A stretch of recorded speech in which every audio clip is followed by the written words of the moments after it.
So this is a auxiliary power cable for the BBC Model B, or an A, maybe? No, I don't know. Anyway, I made this last night. Not too happy with it. I haven't made them for a while, so it was a bit rusty, so I'm going to make a new one. I think the main issue is the cable I used was too thick for the connector here, so don't really clip in properly because the the insulation's too thick. So I will redo it with better cables. Okay, I think this cable will do nicely, and it's also correctly coloured. So you've got your 12 volts, got your 5 volts, and you've got your ground. So I think I got this stuff from Ultronics. Now the connectors. So these are the connectors for the AUX, auxiliary power output on the BBC's power supply. Grab one of those, and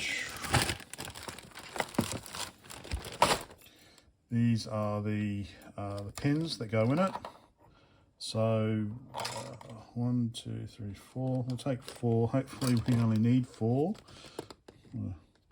The connector's got room for 6 because there's also minus 5 volts. So the excuse me, the auxiliary output has basically the top 2 are ground, 1 and 2 are ground. Then you've got 3 and 4. I think that's plus 5 volts, plus 12 volts. 5 is not connected, and 6 is minus 5 volts. So it will only be, if you're only doing a Gotek / floppy, or even a quite new, well, a later model 3.5-inch drive, then really you only need ground and 5 volts. If you want to do an older 3-inch drive, 3.5-inch drive, or if you're doing a 5.25-inch drive, then yeah, you'll need your 12 volts as well. You don't need your minus 5 volts. So we can either make, I think these are mini, are these called mini Berg? I'm not sure, I'll have to look it up. So we can either make for a 3.5-inch, or we can make it for a 5.25-inch. So these are actually a bit thicker, so that cable I used before last night would have been okay. So let's just make a 3.5-inch one. So actually I've got one of those out already, and a Master Foods steak seasoning. Ta-da! Oh, I think that's pretty clever. So let's get out 4 of those. We've got 5. Don't lose track of them. Back in my connector box. And what we will also be using will be heat shrink, good old glued heat shrink, and some plastic braid. I think this one is 10 mil. Yeah, so we'll be using, might be, I don't know, maybe thinner glued heat shrink, but we'll be using that as well. So anyway, let's get started. Oh, and we'll also be using some crimpers to make the job so much easier. So I'm not sure, so normally, so I got these first to do the job. I got these second, and I'm not sure, I don't know, is this AWG numbering? Because I think with AWG, the higher the number, the thinner the wire, isn't it? Is it American wire gauge? Anyway, I'll be using one of those.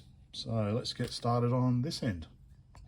Okay, I've got my cable cut. Probably a little shorter than I would have liked, but I'm running low on the black wire, and I needed 2 lots of black. Although I probably could get away with one lot of black for ground, or I could have used a thicker single. Anyway, so probably would have made this at least 80 centimeters. Anyway, so I've got 2 grounds, I've got plus 12 and I've got plus 5. So first of all, we'll be stripping stripping and tinning. Then we will be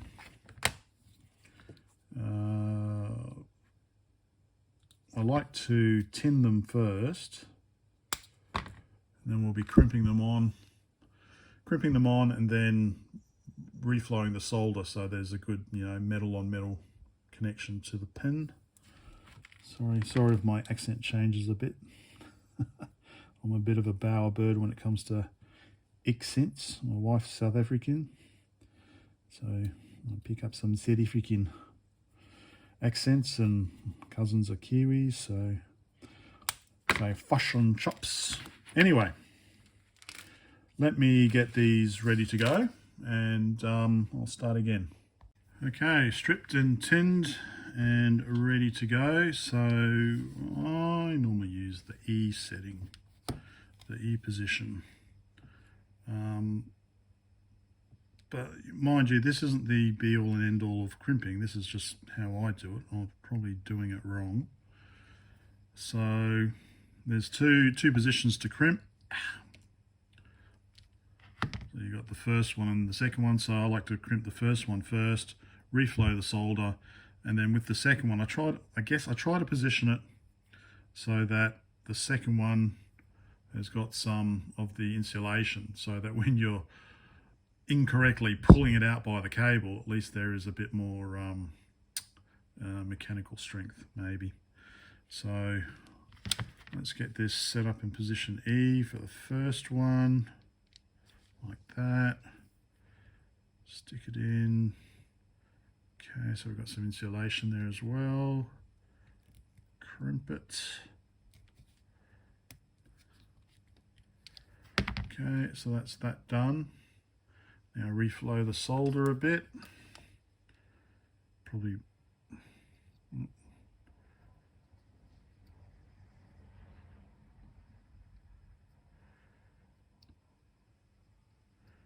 there we go. Would have done that a bit better anyway. And now second crimp, the insulation. Probably could have done it on with the maybe on the D, but anyway, let's do it on the E.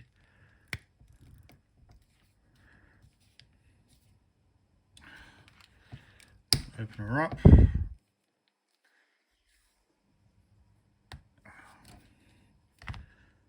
And I completely messed that up.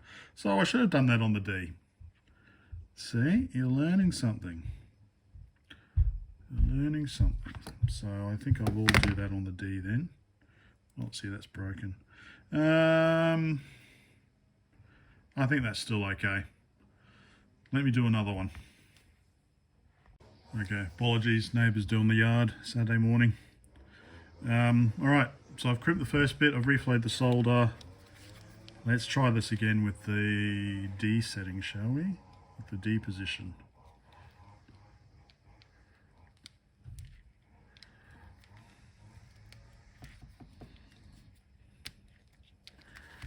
That's more like it, that's a bit better. So there we go, so that's the plus 5 volts done. Now I've got my little list here. So as I said, 1 and 2 along the top are both ground, so it doesn't matter. Number 3 is plus 5 volts, number 4 is plus 12 volts. So number 3 is plus 5 volts, which you can see is that one there. So 1, 3, 5, 2, 4, 6. So ground, ground. So black, black, red, yellow.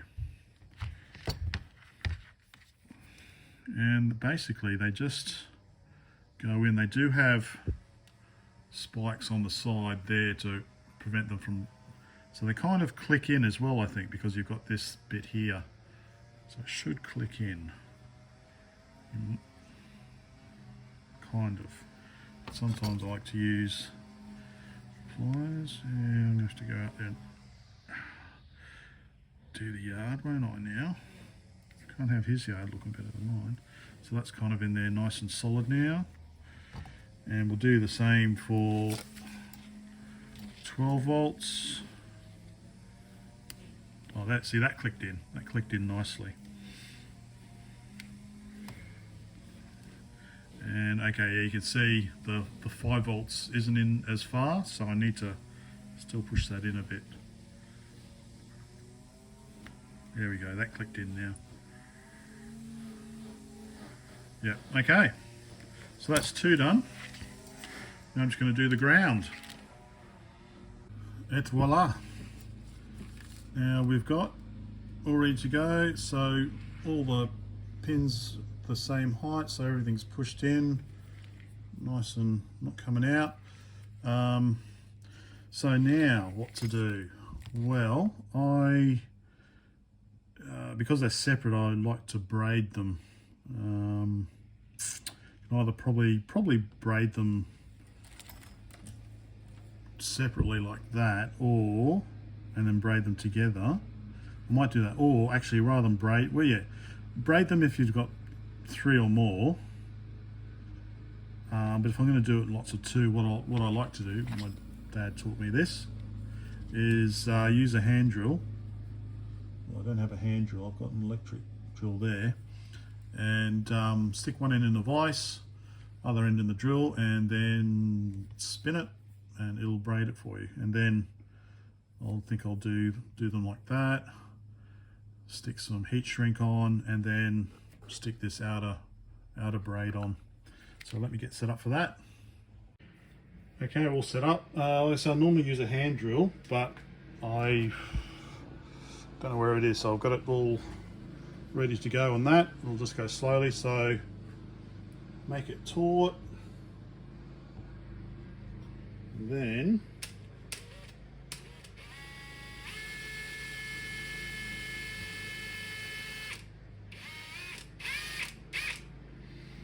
that's enough. I'm going to hold it because it'll unravel. So shall I put some heat shrink? Maybe, let's see, how much is it going to unravel? Oh, not too much. And do the same for the other one, and then I'll do them together.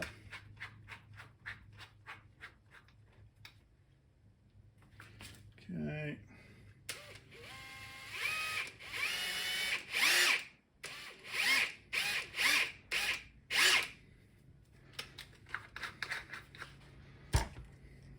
Go. And then I can either just do it like this, really, do it by hand,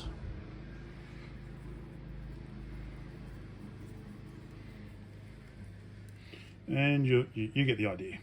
And so here we go. Of course, if you don't want to do all this, then you can just buy a 4-core cable. Yeah, so yeah, obviously one thing here is we just snip them off so they're all equal, but the next step is getting the braid on this end and kind of measuring it out to see how much we need. But before we stick it on, sometimes it doesn't, you know, I might have to tape that all together, goes through the braid easier. It's like a snake eating an egg or something. But stick some heat shrink on here first as well, and that kind of keeps all that together. And we need the heat shrink on here anyway to kind of make this join. So let me get that set up. Actually, I've put some 8mm heat shrink on just because this is 10mm braid, so 8mm is not going to really fit over it. Well, I could force it. And then I was going to put 12mm over the top of that, so really I need something to transition. So I've got 8mm there glued, so squeeze the glue out before it hardens so it keeps that shape. Okay, now I've cut the braid. I've pretty much just made it this length. So I'll stick some 12mm on. So it'll be kind of like that. So we want to transition a bit. Let's try this much. Okay, kind of, don't want to. Okay, Let's see how we go. Squeezing all this in here. Okay, it's not too bad. You just don't want one of the wires to stick up and then, yeah, cause problems. Once you get it going,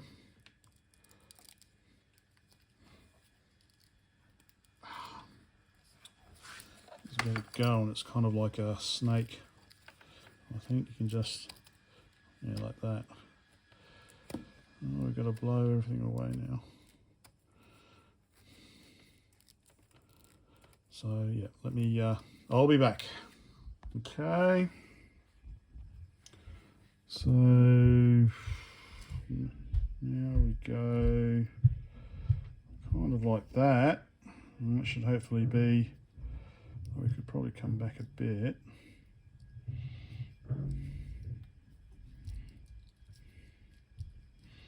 Like that. Okay. Squeeze out the glue whilst it's still warm. So yeah, maybe if I was doing this again, maybe I would squeeze 8mm over this. That way you've only got the one. Let's see. So, okay. So that's one end done. Now squeeze up to here. So the great thing about the braid is you can actually, you know, give yourself more room and get these bits done. So what should I do in this case? I don't think I will. Actually, what I should have done is put some 8mm on here first. I think for this end, I will just stick with the 8mm. I'm going to try and force that 8mm on.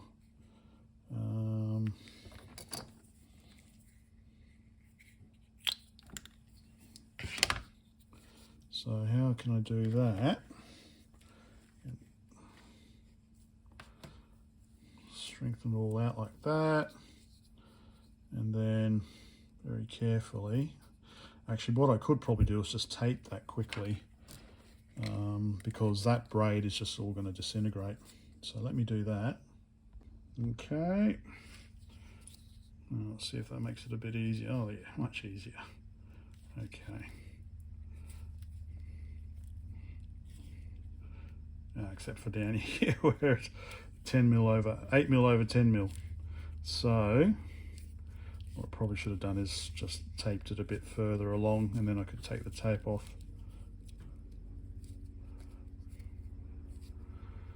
That's probably good enough.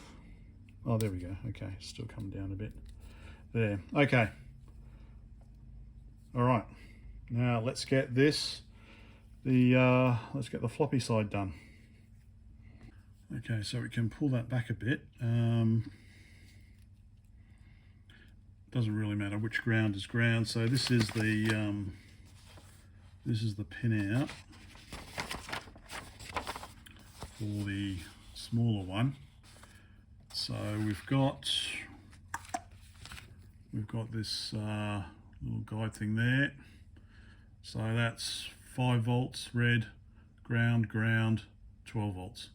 So again, so if you were just doing a Gotek or a newer 3.5 inch that doesn't need 12 volts, then you don't need to worry about these two. You can just do these two on the side, which is what I've done before. I've made USB cables with these, so you can just power a Gotek with a USB cable.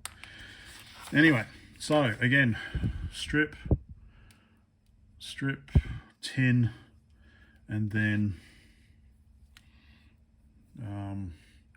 crimp. Excuse me. So first one is crimped. Just going to reflow the solder.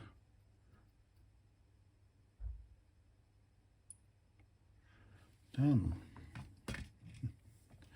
Now just repeat 3 more times. Okay, all ready to go. Oh, now I know why I stopped making these. They're just time consuming and fiddly. Well, the way I do it. They are. So these ones have got, I think they've got a little hook on the top here that's supposed to stop them coming back out again. But let's see, so 5 volts.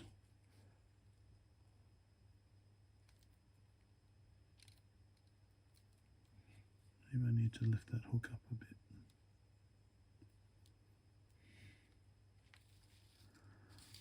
I'm putting them in the right way round.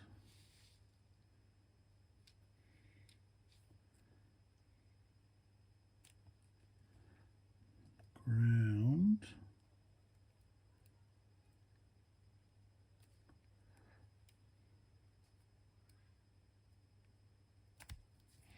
So I think this bit here is supposed to go up a bit.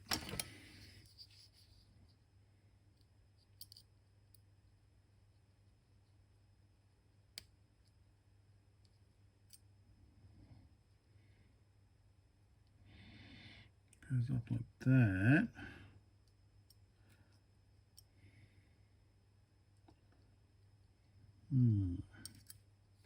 Anyway, let's see.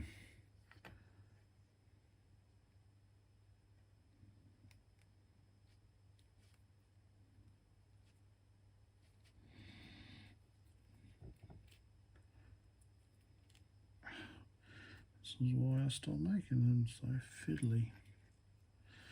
Okay, let me finish this off.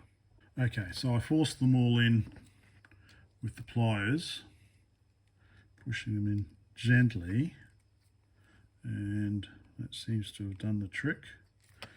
Okay. Oh, finally, almost there. Almost there. So now push the braid out. Okay.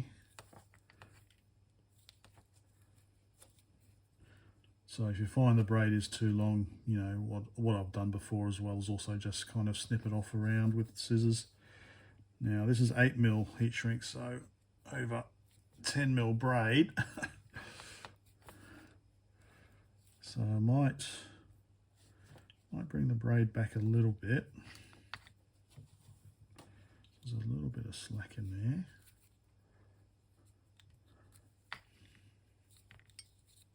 So probably this is what I should have done at the BBC end as well. Just use 8mm. But that's what you learn, live and learn. Almost there. There we go. So push that up flush. Okay. All right. Well, let's heat it up. Okay, heating done. Whilst the glue's hot, form it how you like. So I like to do it nice and flat on this end.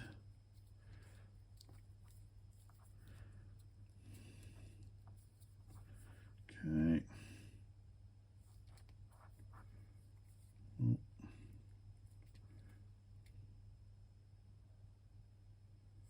Okay.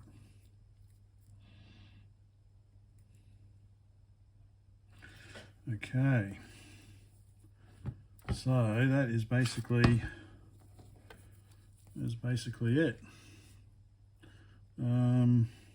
Yeah, so like I said, I probably would have just used the single 8mm over the top here.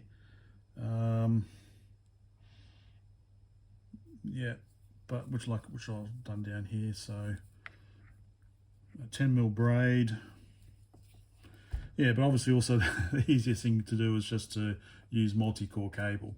So you don't have to worry about the braid. And then, yeah, at either end, I just still use glued heat shrink just to kind of make that transition a little nicer. Okay, let's dig out a power supply. Probably not working, but I can show you how it plugs in, and I'll dig out a floppy drive. Okay, here's an upside down BBC Model B.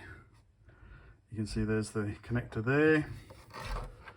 So goes in like that.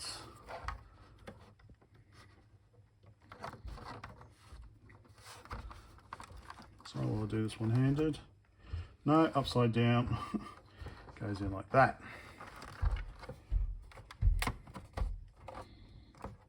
And then clip either side. So that's one end, and then you just run it out like that, or run it out to the side or something. Let's get a floppy drive.